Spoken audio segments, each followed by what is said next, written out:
لغمار التباري في هذه الجوله الثانيه، في الوقت اللي فريق الوداد الرياضي والاخر يطمح للانسلال من الجهه اليسرى، ولكن بعيد على بوترشي. تغطيه دفاعيه رجعت مره اخرى كره لعناصر فريق شباب المحمديه انطلاقا من خط وسط، بناء العمليه الهجوميه. تلاحظوا اللاعب كيف انه ينسل مرواسيله، لاعب اللي خدا المساحه ديالو كامله، ينطلق يصوب جول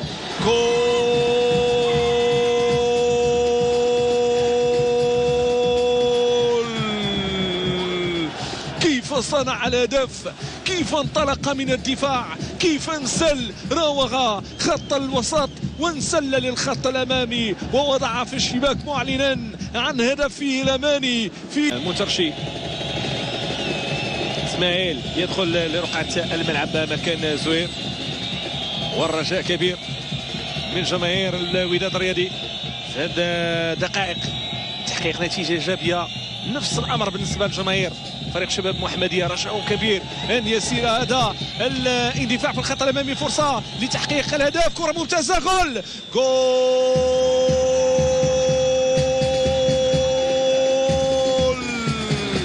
والكرة تلاشى الشباك، والهدف ياتي في الدقيقة 82. رشيد روكي السعيد، الفرحة التي يبدو أنها عارمة لهذه الجماهير القليلة مقارنة بالجماهير الكبيرة هنا بمدينة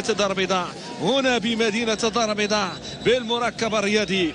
نعم بالمركب الرياضي محمد الخامس. كورتو ما يتسرعش، يختار تمريره في اتجاه حداد كان في وضعيه صعبه، ومع ذلك حاول انه ياخذ الوضعيه اللي تناسبه في الخط الهجومي ويستفيد من الكره. جا اليمنى بديع عوف، الضغط الهجومي، بديع يستفيد من هذه التمريره داخل منطقه الجزاء. سيفتي بورا الاقرب، سيفتي بورا يراوغ امام لاعبين اثنين، يختار التحدي داخل منطقة الجزاء، والحكم يقر بضربة جزاء في الأنفاس الأخيرة من عمر هذه المواجهة. سمير القسيس يعلن مدوية. ظل يؤمن بحظوظ فريق الوداد أن بإمكانه أن يصل لشباك فريق شباب المحمدية.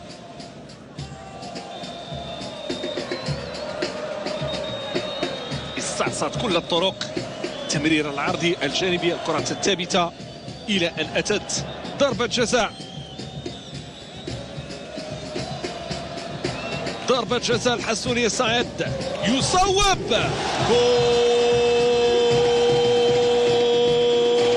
للوداد. الوداد يسجل هدف تبديل الفارق في الأنفاس الأخيرة من عمر المواجهة. هدفين مقابل هدف واحد.